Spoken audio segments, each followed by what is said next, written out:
Ja. Perfect. Good.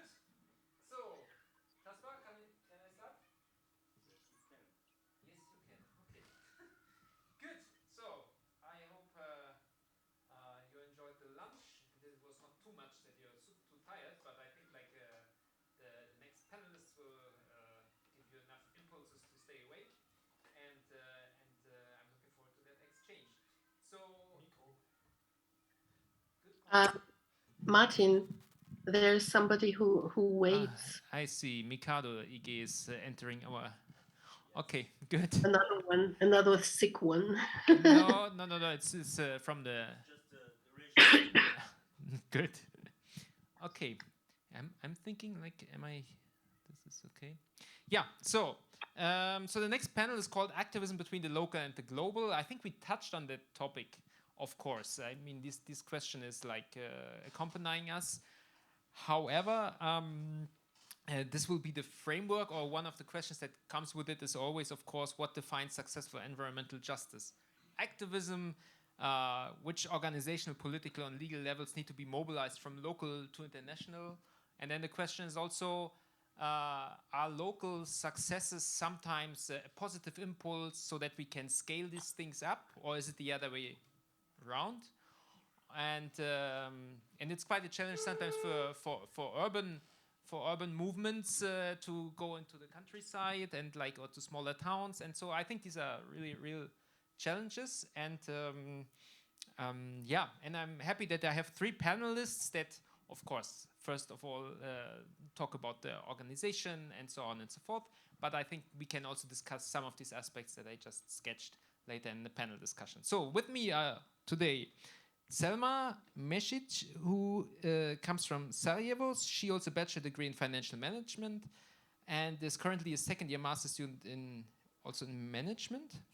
And she joined Let's Do It, the biggest volunteering movement in Bosnia and Herzegovina 4 years ago, first as a volunteer and later on as a project assistant. And here she had the opportunity to implement activities that increased environmental awareness of people of all ages, and I'm very much looking forward to get to know more about these projects.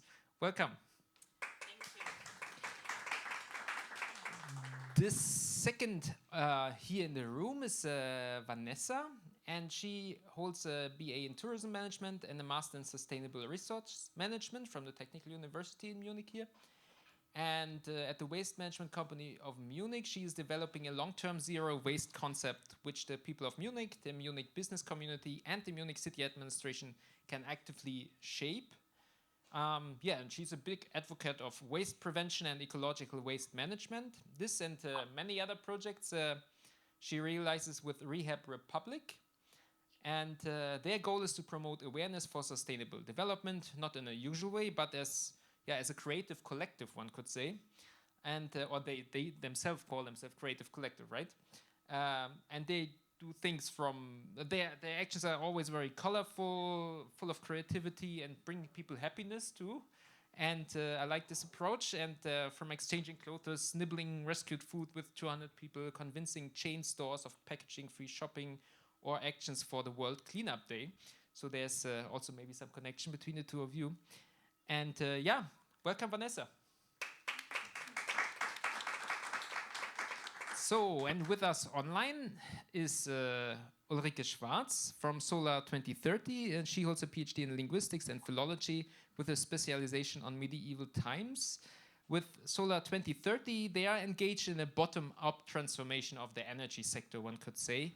They counsel and hold workshops for private households, tenants, and house or flat owners that want to take energy production in their own hand and install solar panels at their balcony, on the roof, or elsewhere. Her motto at Solar 2030 is, "Let us dare to ask questions, even if they seem ignorant or superficial at first glance. And then let's go in search of the answer. Good research and a clear, simple communication of content helps us to move forward." And she's convinced of that. And I'm happy that you're with us, Uli. Hey. Sorry. Yeah, applause. Okay, then we start with the first presentation by Selma, I would say.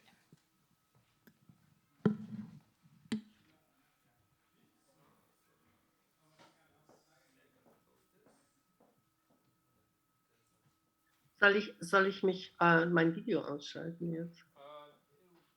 If you want, you can do that, but it's not. Ist nicht nötig, okay.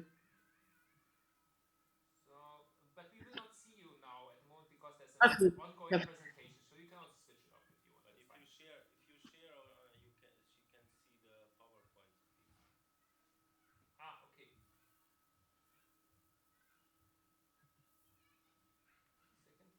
Second, like this. Okay.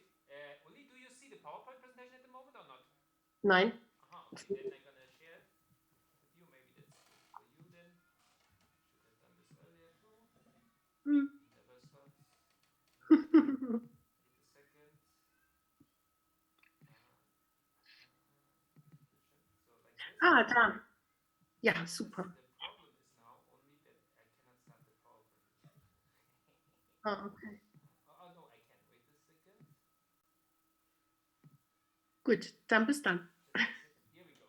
Okay? Okay. Close yours. Thank you.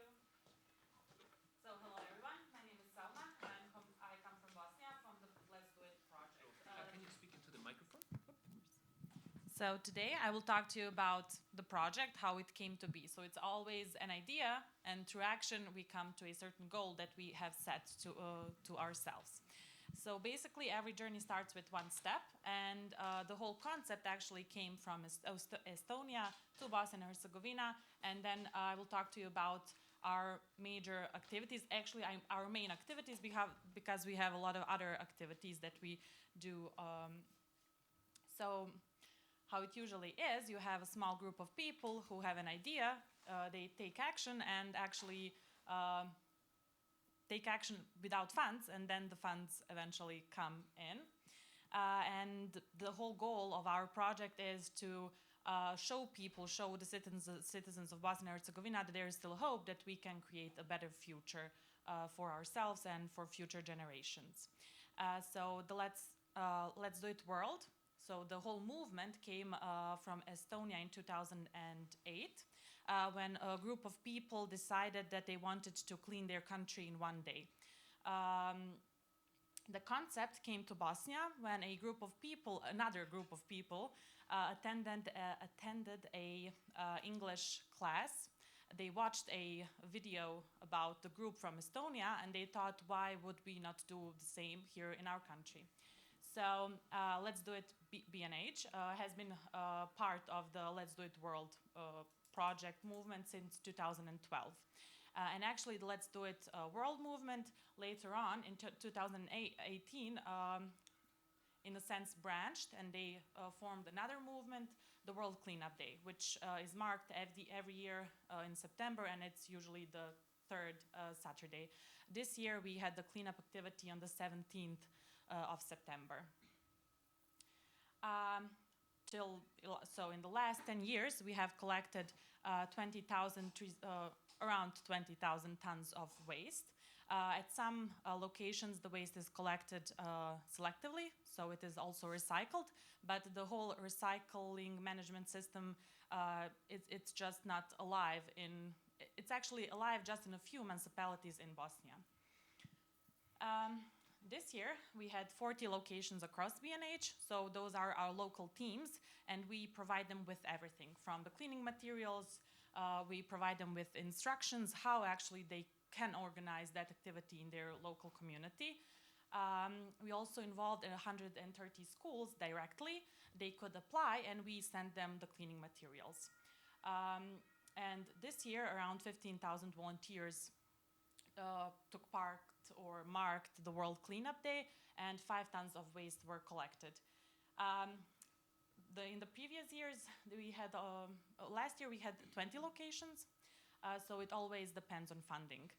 This year, I know the Coca-Cola Foundation is probably a gray area in a sense, but because of that funding, we were able to have those results. Here you can see a few pictures. So that day, it was raining. We came that morning and we set up our info desk and everything, and we didn't know if anybody would show up, but in the end, people did show up. And we had a successful activity. These are like the schools. they send us pictures of their students cleaning, and it's all. I will talk about it a little bit later. It's about raising awareness. It's about teaching children not to litter, not to, and also that they can change how their city, town looks. So another activity that we have is Let's Do It Million Seedlings in one day. And actually in the last, like from 2013, we have planted almost 500,000 seedlings. We usually have afforestation actions, but we also plant larger, more mature trees. The next activity that we are going to have is on the 5th of November. We will have 6 planting locations across BNH. For example, in Sarajevo, where our NGO is, we always have large afforestation actions. But these pictures are from March this year, where we also planted mature seedlings in the city center, because as we already mentioned before, Sarajevo is one of the cities with the worst air pollution. So it was one of our ways to tackle it. And in March, we planted around 5,000 trees, so seedlings and also more mature trees. So we also always try to involve children in our activities. So usually the planting action, so we have to find a planting location and those seedlings. At some locations we work with local authorities, and we have great communication with them from the beginning to today. But at some locations we, for example, can only plant in schoolyards, because it's not easy to get from the local authorities the green light to plant, for example, in parks or at some other areas. We have our coordinators, so our organization in Sarajevo has 30 volunteers who are at the day of the activity coordinators. And they have a group of people, they give them all the safety instructions. When we plant, they show them how to properly plant, because the goal is not to plant 5,000 seedlings and then to die the next day. But it's also like for having fun and socializing. So the children that attend our activities always, you can see that they are, at the end of the day, they are exhausted, but they are fulfilled. That they know that they did something good for the community. And also safety and success, as I already said, it's the quality of planting is more important than actually the number of trees planted. So here we have the video. It's a short 30-second video from the planting action that we have had in March.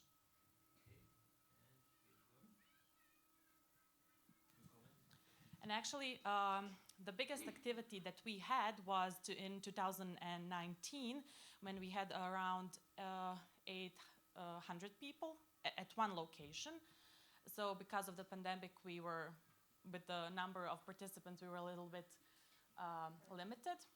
And we also, in March, we had this mural made in one of the schools, showing how the importance of like trees. And there is, maybe you didn't see, there was a robot. So in the future, robots and people will work together to create a green future. Like the presentation again.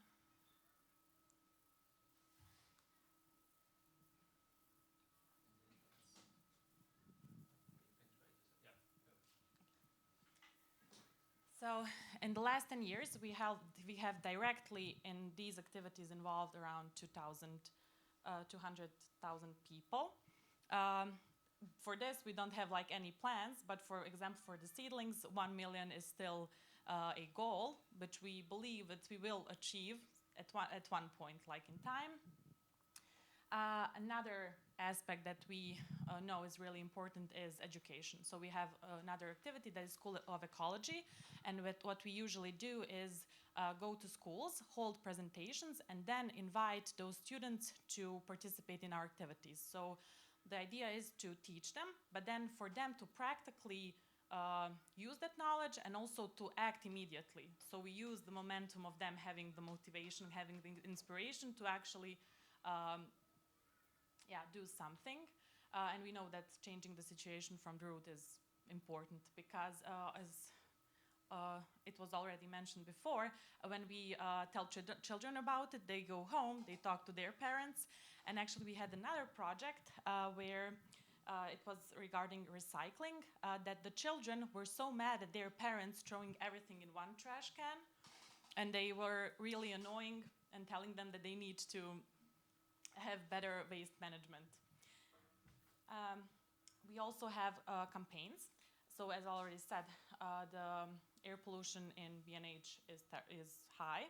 And during the pandemic, we had it was on billboards, that today we are wearing the masks because of the pandemic, but in the future we will have to wear them because of the air pollution.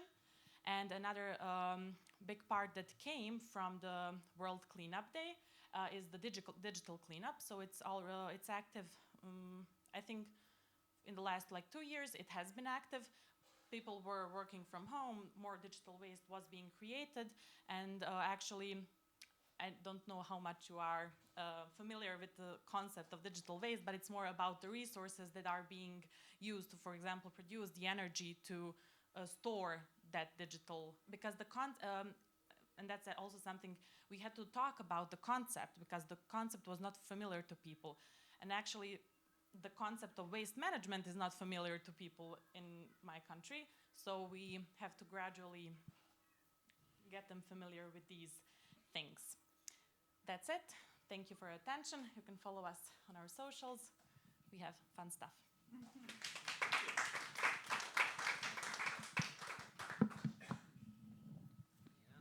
Wonderful. Thanks a lot for this different kind of bottom-up initiatives, and also the involvement of schools is something that we should discuss. This is an interesting part. We had this with this painting.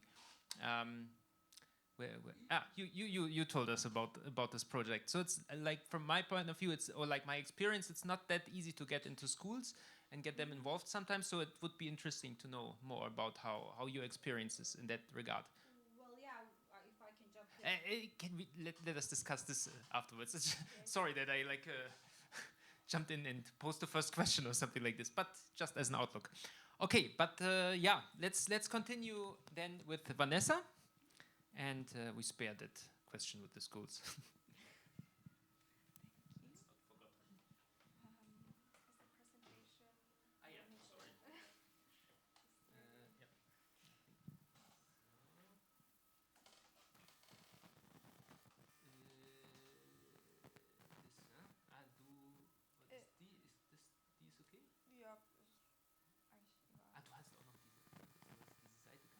Ja, genau. Willst du das lieber machen? Oder willst du Ja, ich habe, glaube ich, noch die ein, zwei ist Dinge. die lieber? Okay, Ja. dann machen wir das hier.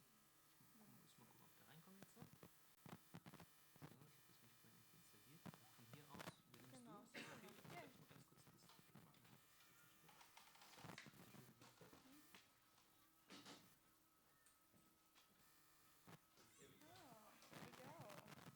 So, welcome back from my side as well.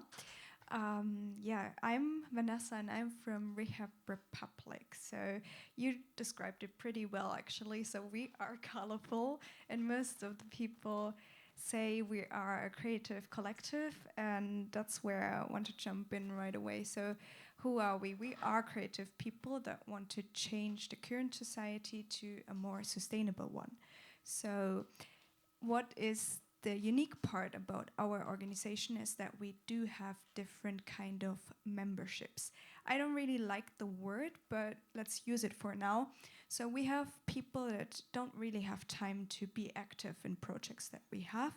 So they have they are association members who pay a little bit per year, what they feel like to cover some of our costs. But we also have around 200 active volunteers that are helping our employees to keep on going projects. So this is the main difference, because we are having the focus on everybody, and everybody can contribute to the change.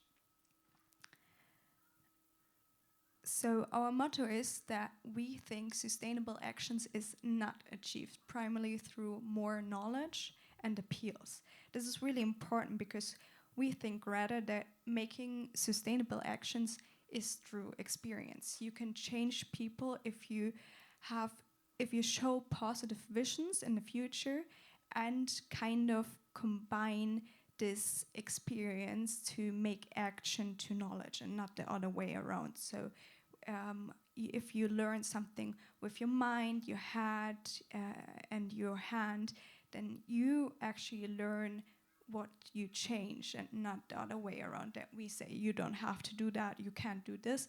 We really have focus on the experience to change the people and change the reality behind that.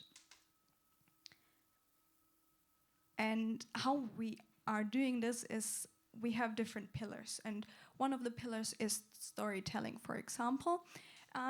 Most of the times when we have a big event and stuff, we have postcards that have kind of a funny way to tell people what they should do and should not do. Like on that picture, we do have a podcast, unfortunately only in German, but if you know German, you can listen to it. It's only local innovations and sustainable minds that keep on inspiring people. You can find it on every podcast platform, so if you know German, you can look it up. We, of course, also use social media to tell stories. We not only use it just to post our stuff, what we do, we really try to make it a story and try to engage with the people that are listening to us. Another pillar that I think, or I would say we think, is the most important is our activities.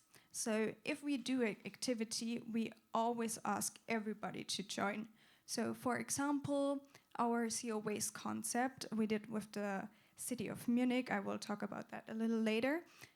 We ask people to send in ideas and send their perspective. We talked to them, we made workshops, we tried to involve them into the concept and into the process. And if we, for example, cleanups, we always ask people to join us. If we are out there in Munich, there's people stopping by and just talking to us, and then they were like, oh, it's a great job what you do, I will join for 2 or 3 minutes. So we actively joining people. For example, the food rescue parties that we are doing is also a good example for that. We try to rescue food, and we could just give it away as most people do, or most organizations do, but we try to make it more experience. So we try to make a party out of it. We meet all the people, and then we are cutting together, we are eating together, and they experience the food, they experience, oh, this tomato doesn't even this looks pretty good, so why is it throw away? So they really have the experience with all the sustainable topics that we do have. Another pillar is creating visibility. That is really important for us. So in the first picture, you see a surfboard from cigarettes. It is actually from the World Cleanup Day we did with Let's Do It in Munich here.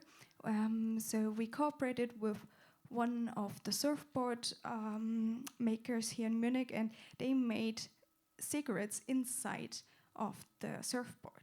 And there was a well-known surfer that did go on the Munich wave with it, and there was a lot of PR and a lot of people asking, what is it like? It looks weird, if you really, really close, you can see the cigarettes. And it was really interesting for everybody else to see what is with the surfboard. We also have Cigarette the Postal Station that we are we are trying to make right away. So you can vote for a sentence, or what is your favorite football player or favorite sauce on your fries, and then you can throw and vote with your cigarette.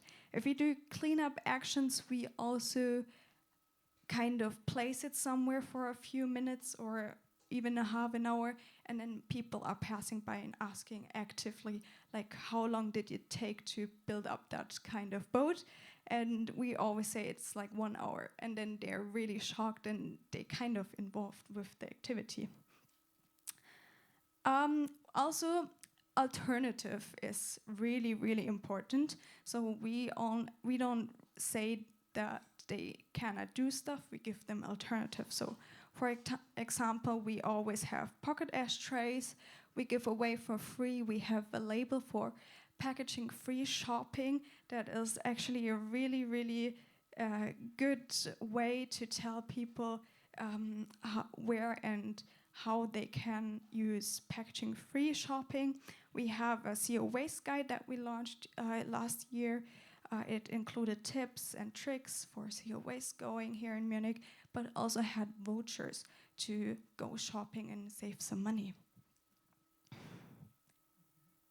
Then, of course, our focus is citizen of Munich, but we do have some companies that we cooperate with. So we do transformation workshops, we do zero waste workshops and cleanup actions with the companies that they also include their employees to have those actions with us. So because this session is about locally and global and how they link, I want to give you one example from our projects that I think is a good example for it. So it started, I think, 3 or 4 years ago, where there were some people in our group interested in zero waste. They wanted to go zero waste. They wanted to disposal less waste. So they were talking about it, meeting with each other, and they established in the beginning some round tables for each, I think, 2 or 3 weeks. So they met, they talked about it, and they kind of made events to connect with each other and connect the zero waste actors with each other. And then they were thinking, we kind of need to connect this knowledge. So they made a platform, the zero waste platform, to collect knowledge from every actor on this area in Munich. So this started to get growing, and then this summer we did a zero waste festival. We invited everybody to join our festival in Munich. It was huge. We made it also with our 10 years establishment from Rehab, so it was huge. And then we also had the zero waste concept with the city of Munich. And now you can see it got bigger, bigger, and bigger. And this is where it got kind of global, because the city of Munich did the decision that they wanted to join Zero Waste Europe. So this is actually an organization from 400 municipalities across Europe that they want to reduce their amount of waste or residual waste and raise the awareness to zero waste.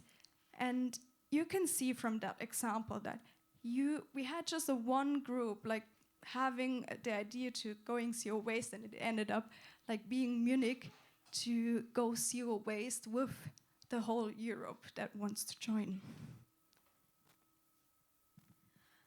So this is actually just the beginning. So we have a lot of projects. I gave you some examples, but this is a project overview. So we can make this establishment going global with each of the groups or projects we do have. For example, the second one is Einmal ohne bitte. This is the label for packaging free. This is really also a success story, because we established this in Munich, but now it's growing and growing and growing, and now it's actually in whole Germany. So you can find it in Cologne, you can find it in Berlin, you can find it even in Würzburg, where I grew up, and it's a really small town. So it's got really bigger and bigger, and I think this is the message behind it. If you grow, if you put it from the bottom to up, then it's growing and it's gonna have an impact on it. So I think that's it for now, and I'm excited for your questions. Thank you.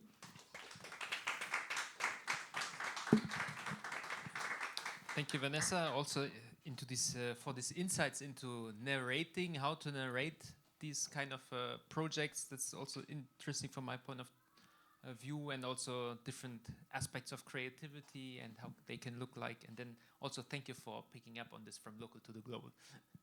Okay, so the next one is Uli, and now I'm trying to prepare this for you.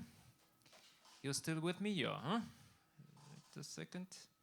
Oh. Now I can hear you. Ja, ich bin. Perfect. Okay, so I think you are a co-host. This means you can share your screen if you want. Ja, kann ich, genau. Perfect. I can. Yes, I can. Then I wait, I'm sorry. Good. So. Hi, that's Uli. Good. Okay. That's me. Perfect, Uli. Okay, then the floor is yours, the online floor. Okay, wait, I think I have to, to put that down. All right, so that's me. I really wanted to be with you today, but something Corona-like struck me down, and it isn't Corona. But I thought if I start to bark at you, then you will get a little bit afraid. So I stayed at home. All right. Please feel free when you have questions, when you want to benefit from our information and structures here. This is my email address, but I show you later our website, and you always can contact us for help or support. So having said that, I start with my presentation as I have mentioned some days ago. Okay, first time it never wants to go. So that's it. So I'm Uli from Munich Solar 2030, and I and my co-creators are completely into plug-in solar. Why? Plug-in solar, also known as balcony power plant, plug and play, and so many more names, is affordable. It is bureaucratically not complicated. It's technically problem-free, and it's definitely not dangerous. At least at this point, we can thank the German VDE for its standards. VDE stands for the biggest German technical scientific association. And I said at least because we've learned in the last 2.5 years that they like to put a spoke in your wheel from time to time. So this is the introduction of our online lectures for Plug and Play we present once a month online. I'll translate. Become a part of the energy transition from below. Solar power has become unrivaled in price thanks to technological development. The energy transition from below therefore means double profit for everyone, effective climate protection, and more money in your pocket. But now a short introduction. What is Solar 2030 and who are we? Well, that's me. Uli. I'm a writer, historian, ex-theatre woman, and co-creator of Solar 2030. And the guy on the right is Bernd, guitar teacher, activist for democracy, trainer for nonviolent communication, creative head, and just like me, at Solar 2030. Bernd and I met in the midst of the first Corona lockdown and decided to do something with solar. First step. For us two rookies, the lockdown turned out a lucky opportunity because it gave us the time to work ourselves through all the confusing and disparate information on the internet. Today, there are about 30 of us, some more, some only temporarily involved. Many of them have an affinity for technology. So in the last 2.5 years, we have written 8 articles, given online lectures, connected people with the voluntary experts they needed, provided and still do pre-formulated applications for landlords or homeowner associations, slides for presentation, and overall information for free download.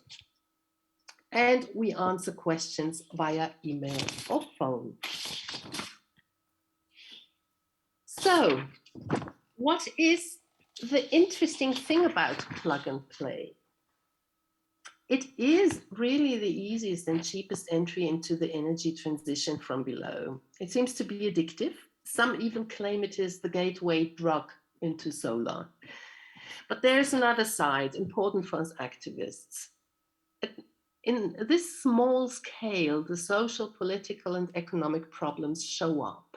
And what bubbles to the surface touches energy justice. Here, obstructionist politics of the last 2 decades become visible. We have delivery problems, and this is also due to that more than 100,000 jobs in the solar industry and also in the manufacturing industry have been lost. We have a shortage of skilled workers, which also is due to the inadequate reform of the handcraft sector in 2000, which prevents the establishment of new companies. And we have the bureaucratic hurdles. You have the energy socket, the insufficient tenant rights, the misleading informations on vital pages where people who don't know enough of it will be led in the first place and then turned off, are being turned off. And we have, of course, the denial and deadlock of the municipal grid operators and the Big Four.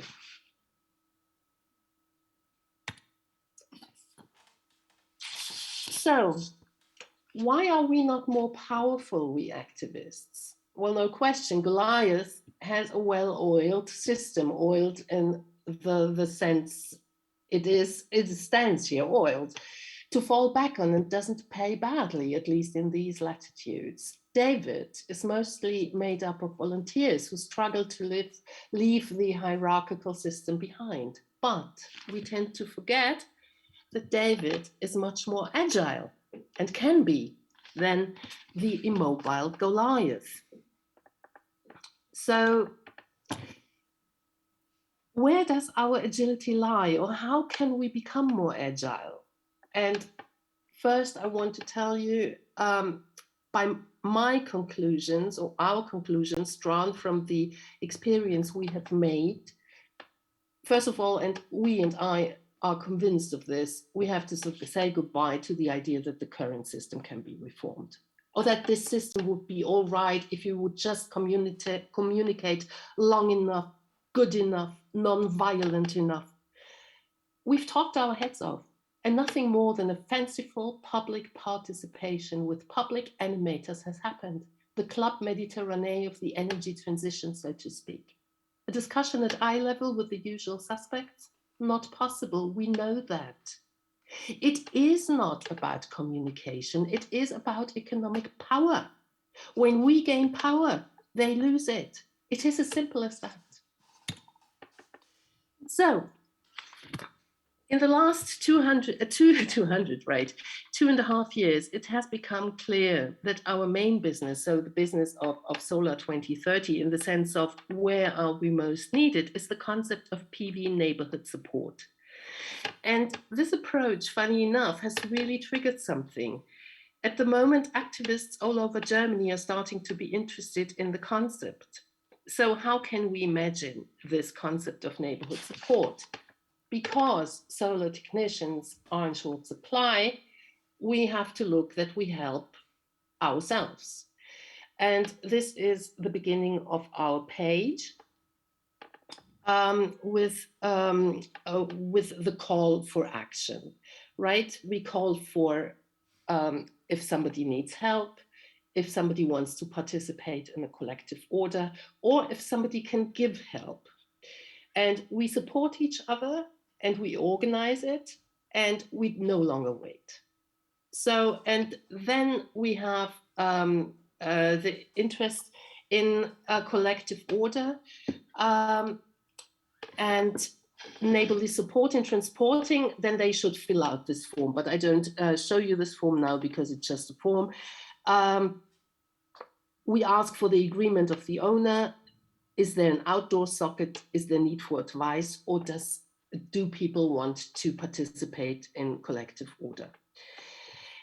Good news right now, in the last days, we have now a collective order for 70 panels, which is really great.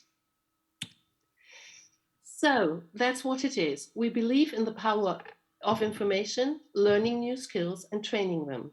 We believe in self-empowerment and just doing it. We believe in plug-in solar devices and in neighborhood support. Apart from the fact that you only have to plug in and don't need experts, let's join together in a union of the willing. Let's become experts ourselves and help and win over our neighbors. No panels? Let's help each other find some. or even produce them ourselves if there's any way. Bureaucratic hurdles? Honestly, people, you don't need permission for plug and play. By the way, there are a lot of unannounced plugins in Germany. Guerrilla PV is what they call it. Guess you heard about it. So, well, and when you hear things like this day in and day out, of course, one day it catches you. In München, this is my balcony. It is small as a handkerchief, and as you see, it's very empty. That has a reason, because on the 27th of October, I'm going to move to Istanbul for 4 years. And my 2 solar panels that I've just purchased will fit very nicely on the railing of this balcony. I hear that the regulatory interest in Turkey is not as severe as in Germany, so bureaucracy shouldn't be a problem. And I'll experiment, and I'm very happy if the neighbors ask me for support, and I will build up the first neighborhood support there.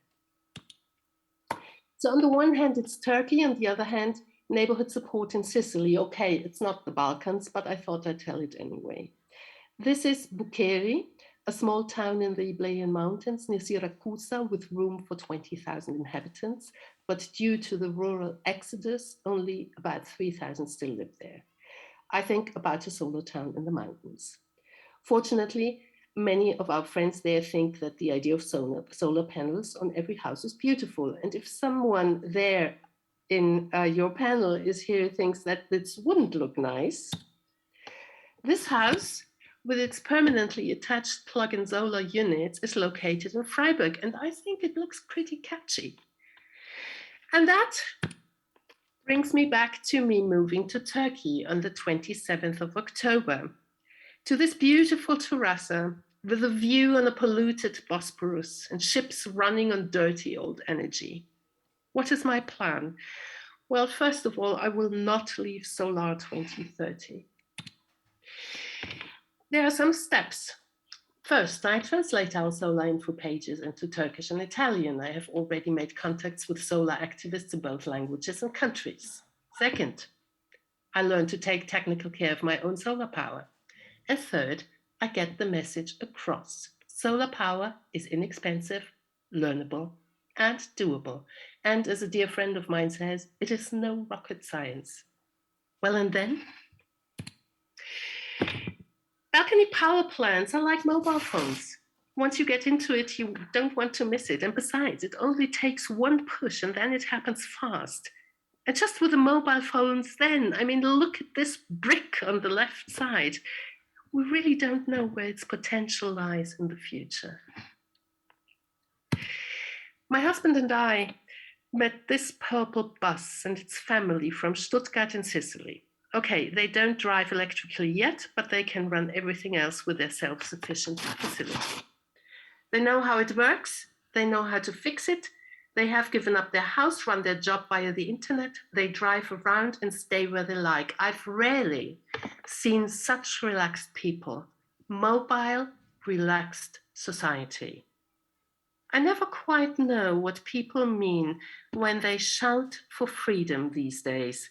But remembering this purple bus, I know what my kind of freedom is. It is energy freedom, the right to produce my own energy whenever and wherever I am. And looking at this family from Stuttgart, I believe once that is established for all, society will, not can, society will be different. But what? Oh, yes, I skipped one. The lessons I want to remind you, we learned in 2.5 years Solar 2030. Don't reinvent the wheel. Approach each other and ask. Competition should not be an issue. Cooperate and provide each other with information, work power and resources. You'll never get enough organizers anyway for the work. Muddle through or unite. Don't talk to people or companies that are a waste of time. Acquire technical knowledge. The basics of PV installations are learned in 3 days. The basics of planning in 5 days. Let's get solar technology also into school curricula. Again, stop waiting. Become a professional and just do it. In my opinion, that's our responsibility anyway, and a vital part of a decentralized energy system. But what if we don't have the time? What if it is too late? Well, then I will still plant an apple tree in the sense of a new group of neighborhood support. Thank you.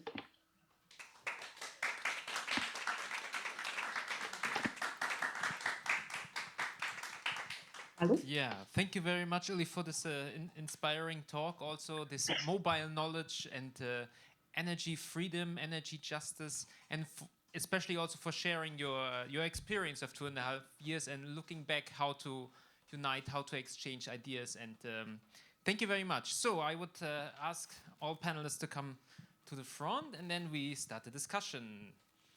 So again, I start with 1 or 2 questions, and then we open up the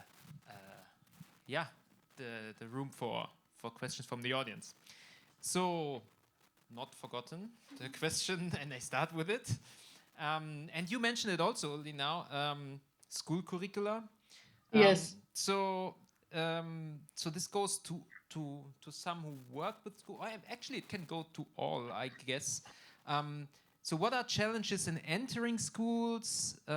Sometimes my impression was when I was working for different organizations, they're also a little bit protected areas, and it really depends on teachers that open up, and then it flows somehow. But what is your impression? How is it in Bosnia, for example? How is your experience with working with schools, Selma? And thank you. They're usually really open to working with us, but we first have to get a permission from the Ministry of Education.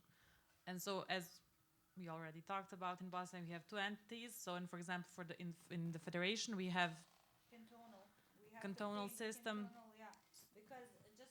Can you speak into the microphone?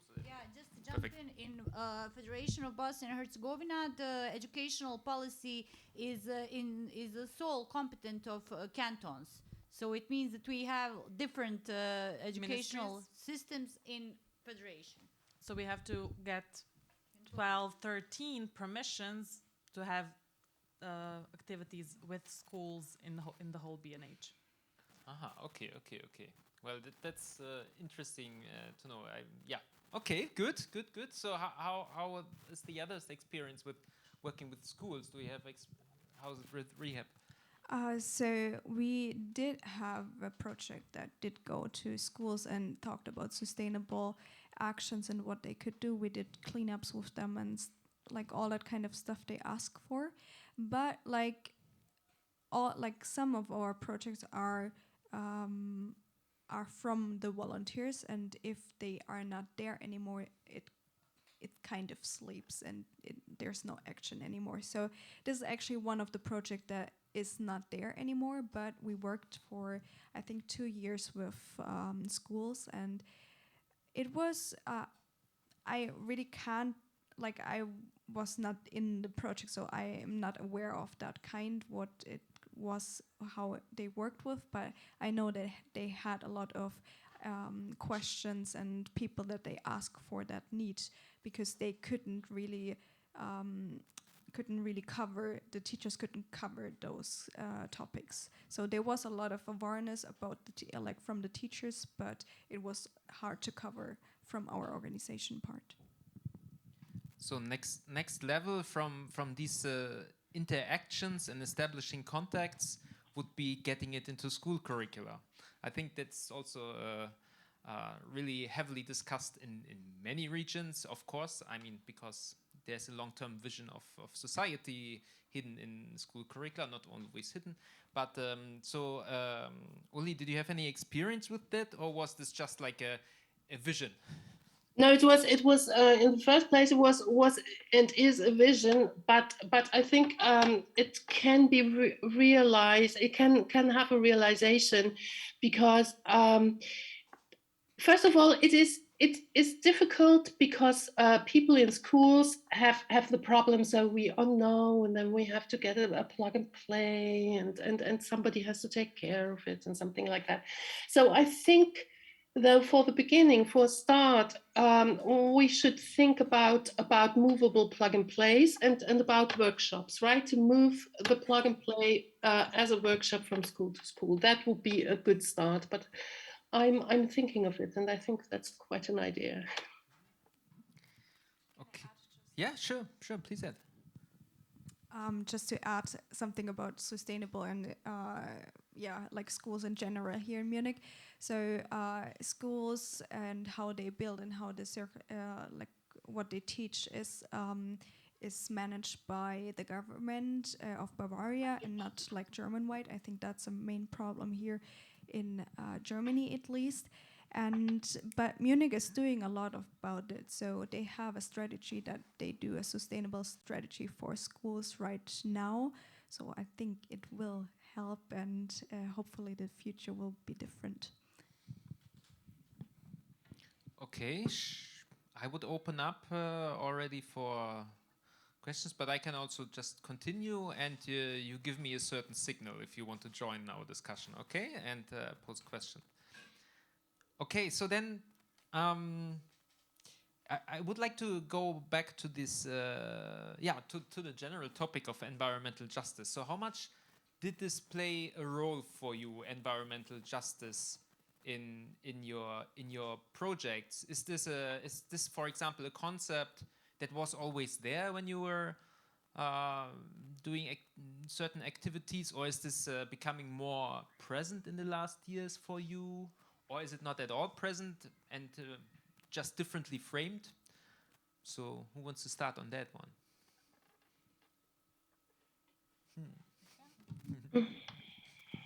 So generally, it has become more present in the last 2-3 years, and we can also see it in the funding, because with embassies, for example, they have grants and they give that money to NGOs, and they usually put down sections with what types of projects you can apply, and environmental projects are becoming more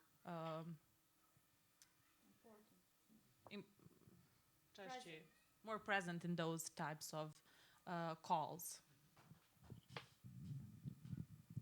Yeah, I think the same. Like here in Munich, because of Friday for Future and all that kind of movement, and get more and more important. And there's more people joining, especially in Corona times. It was a lot like we had online sessions, of course, but we kept up the work and we worked online and worked what we could do. But there was a lot of people joining, and they still stay in the organization till now. So I think it's keeping up. Okay.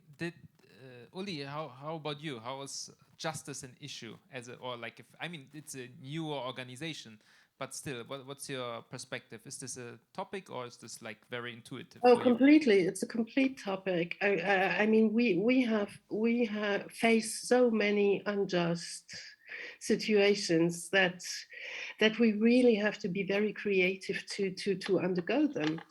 And this is a complete topic. I have a question on my other panelists. Panelists. I think it is a very good thing. I mean, we have it's some kind of a what is the word in English? Disciplinatory approach to make people be more aware and to clean up. But for example, in Bavaria, while the CDU SPD government was still reigning, there were, for example, in Bavaria, like 30 or 40 companies who produced plastic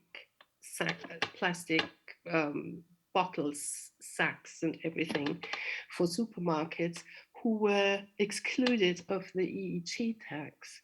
So would that be an approach too, to say, listen, we can clean up behind you, but, and this is for me environmental justice, the companies have to do their shares. it's not like we can produce even more plastic and then the people clean up behind us. What do you think about that? So this question of externalization and responsibility and calculating this cost into, okay, yeah, what do you think of that? So again, about the funding. So companies are now approaching us, telling, for them it is about the social responsibility. And they also usually say, okay, we have some internal processes, we want to change them. We want to have, for example, some type of circular their products, so that they are in a sense circular, so they can use those bottles again. But we also want to do something externally. So, and then usually they work with us and we organize certain activities for them. I just want to say I can see it in companies that are changing, so their internal processes to become also more sustainable. It's usually the pressure from their clients, so their consumers, to be more sustainable. Okay, I have another question because I'm talking to the experts here now. Because I think you said it's a question of funding, and I think it's very true, because as long as plastic producing companies are funded, they will produce plastics, right? But and maybe I'm very naive in this case, but as I see, there are lots and lots of companies now, startups now, that produce biological dispensable products, where you can put your bottles and your whatever on the biomill actually. So do you know about that? Do you have lists or something that I could read into? Do you want both? You can answer also to the first, maybe Vanessa first, and then you, whatever you. I mean, in Bosnia, we don't have a waste management system at all. So talking about something. Okay. Sorry. No. Just. Yeah, so yeah, that's actually why we did do the CO waste concept with the city. So we actually talked to them, and it's and we made a concept with other organizations, and it's always, I think, a compromise if you talk to the state and if you do have regulation that you can't maybe change. And this is maybe the federalism here in especially in Germany, because there's a lot of regulation that Munich can't change. I know about the problem with the biodegradable plastics, but it's always hard to give regulation on a local level, especially on that type.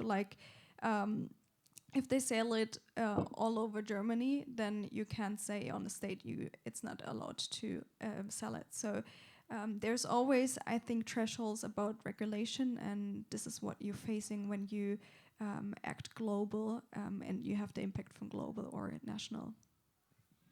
So you're saying, and as we all know, that as soon as you come in touch with politics, you get slow. I would like to add a question on environmental justice and waste, and then we go to photovoltaic solar section, maybe, if there's not another question coming from the audience. Oh, there's another question from audience first, I would even say, and then go ahead, please. Can you say your name and then ask question? Hi, my name is Na. I just want to chip into the point about environmental justice. And I mean, you mentioned the campaign on digital waste. And I live here in Munich, but I come from a country where we have a huge problem with waste dumping. And most of the digital waste being dumped is coming from here. So my question, I guess, not just to you, but to all the panelists, is how do you deal with this? How do you deal with the question of where raw materials come from, for instance, because that is a big problem. That's a big issue when you talk about environmental justice. You have a lot of campaigns about green energy and for industries to focus on, the kind of energy they use, but there is nobody talking about where do the raw materials come from. So is that something you face? Is that a topic you address? And how do you approach this? So at the workshops that we hold, we try to, there's actually a video that we show. It's about using paper. So it's not a problem about using paper and cutting down trees to produce that paper. The problem is that they don't plant new trees. So resources are, some are limited, but some resources you can produce again. So we try, for example, with trees, we tell them about that approach. Okay, we can use it, but we need to supply, make it sustainable in the sense that we have those resources in the future again. There are a few companies in Bosnia that try and recycle technological waste, and they put up containers where you can, batteries and stuff like that. But it's still on a small level, so. Yeah, so in Munich, I would say there are in the beginning of that as well. So there's actually something starting that's called circular economy strategy, like the zero waste strategy now. So we are trying to keep that stuff that is in the circular, like in the economy circular, so we don't have that problem in the future. So this is actually just in the beginning, and in the zero waste concept that we did for this city, because you talked about e-waste, so it just a glimpse, but there is like, I would say in Bavaria, it's really that kind of, you are not, it's not your waste that, like, the local or the community is only responsible for amount of waste, for not for e-waste, for example. So they leave it out. So that's maybe the main problem, because there's a lot of other like parties that are involved in that, and so they trickle it down on their type of waste. But e-waste is actually one that is not really covered in a zero waste concept. Thank you for your question. This was exactly what I wanted to globalize this global waste trade and this circulation. This is exactly what I wanted to add.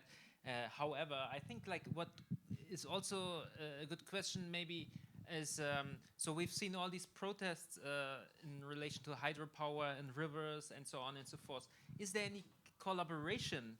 Because the pollution of rivers in Bosnia and other parts of the region is also an issue. I mean, like we've seen this, I think like in Serbia, there was also recently this case of the dump car letting something into the river and so on and so forth. So are there collaborations between the different initiatives that take care of different aspects of environment? How's your experience, for example, in Bosnia?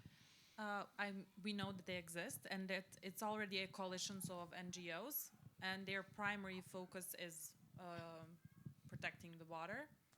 And somehow our activities are a little bit different, but we all support them, of course. It's more about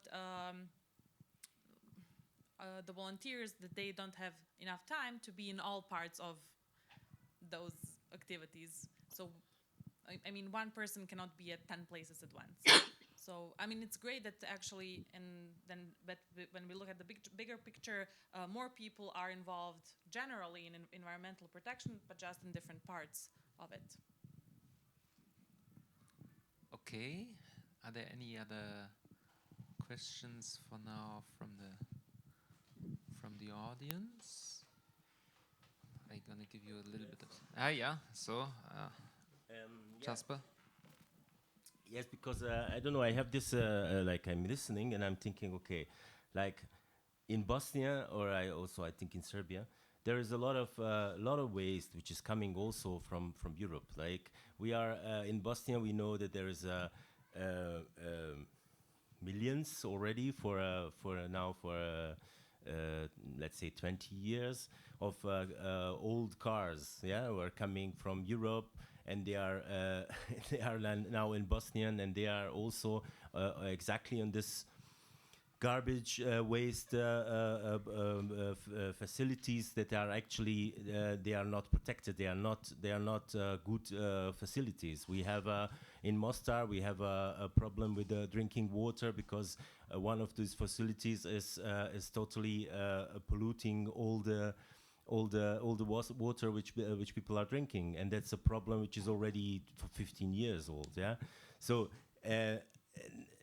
there is, of course, there is a good idea to think, okay, we can all have a solar panels on our roofs, but there is, of course, we have to think, especially in this global thinking of environmental justice, is how the people who don't have these basics, how can they think about having a car and working in a internet and then being zen in their auto which travels through the world.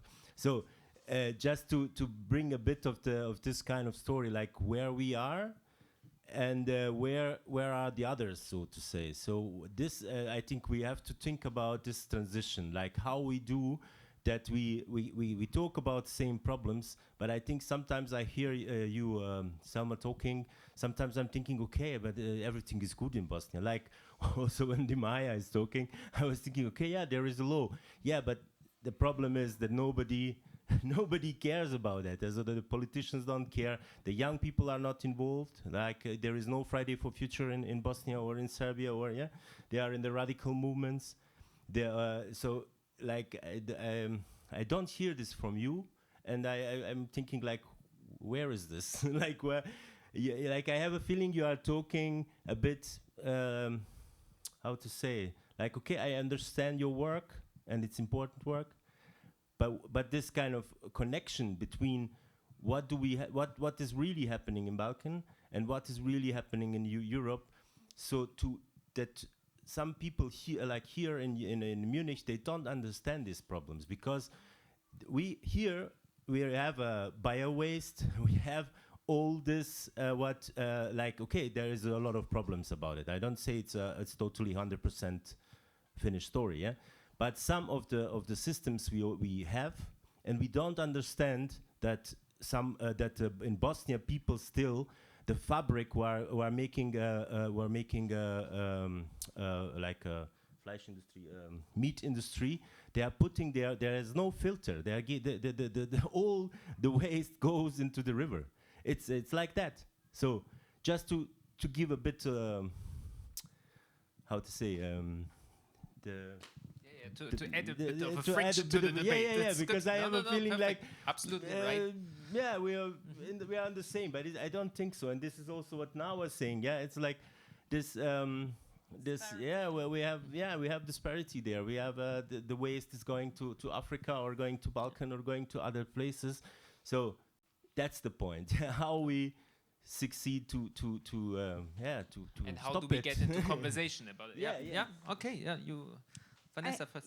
So I think there's like where the European Union comes in, because you need to have the pressure from the bottom, but also from up. So if there's, for example, at zero waste, there is a zero waste association in Europe. So they try to make it from from up to down, and we are going the other way around. And I think if there's pressure on both sides, then there should be a change. But of course there's difference that you described there, the Munich part doesn't really understand what's going on in other parts of Europe.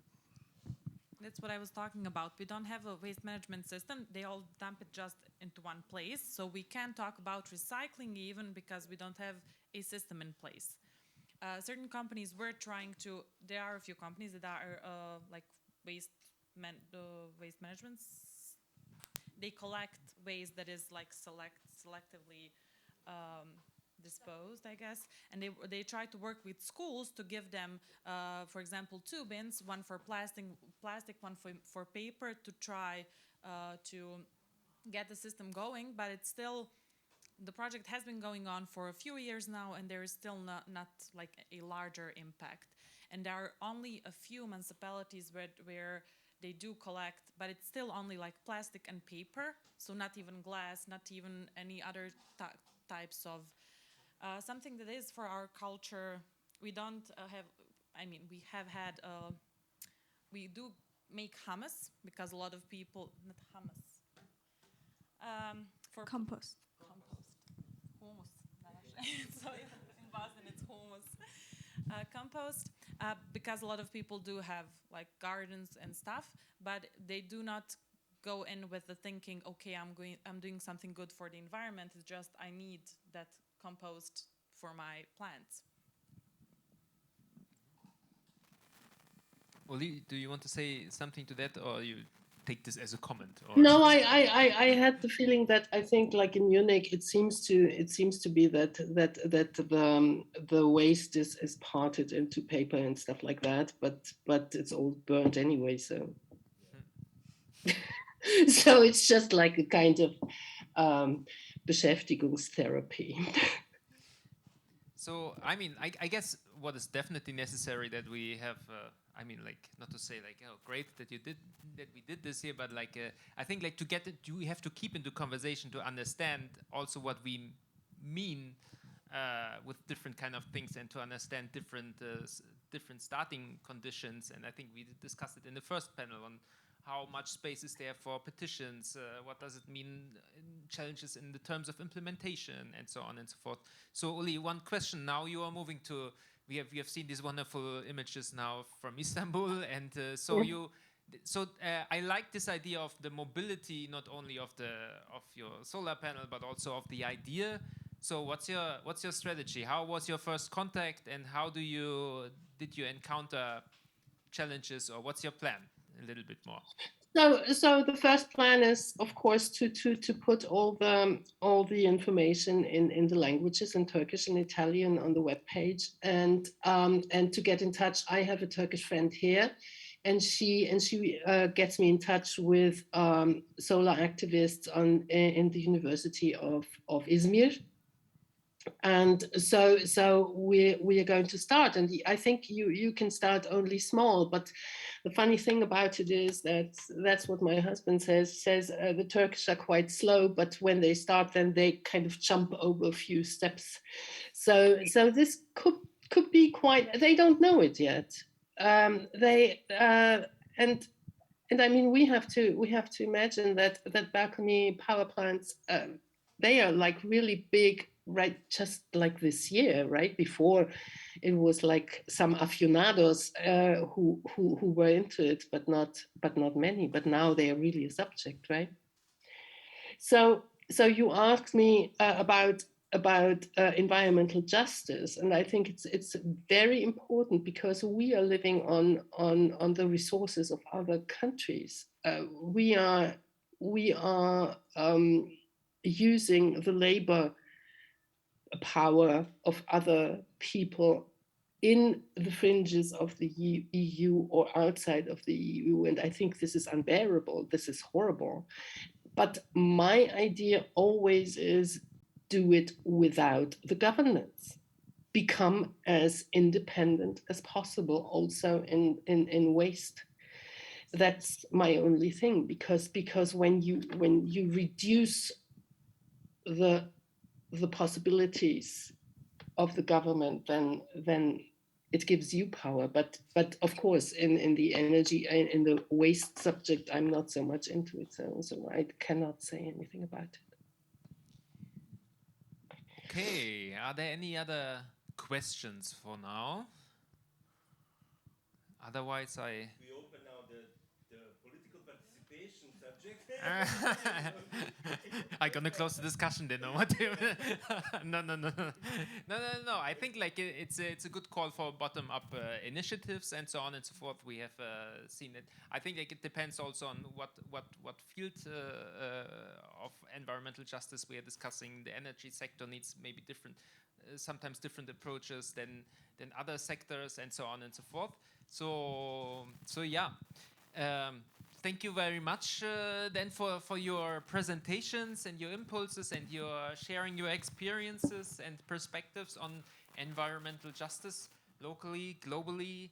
And I think we try to integrate these different kind of perspectives. With this, Jasper wants to say something. Exactly. Sure. Just just to say thank you for in behalf of Mikado and Initiativgruppe, and I want just to tell you, we have tomorrow we do a bit Rehab Republic in Glocknerwerkstatt, because we make party with the climate justice as a topic. Sorry, I'm just joking. No, we are we are actually really trying to bring the activism in all parts of this subject, and also to use this what you I was on some of the how you say workshops with the Rehab Republic actually which was this topic, and I find a good idea. So sometimes I hear myself and I thinking I'm attacking people. I'm not. I'm really a very nice person. We have bands, we have performers who will talk about colonization topic in Argentina. We talk about migration. We talk about all the social change, or social problems, so to say, that are connecting to the climate problem. And we are also tomorrow in Team Theater. We have a panel.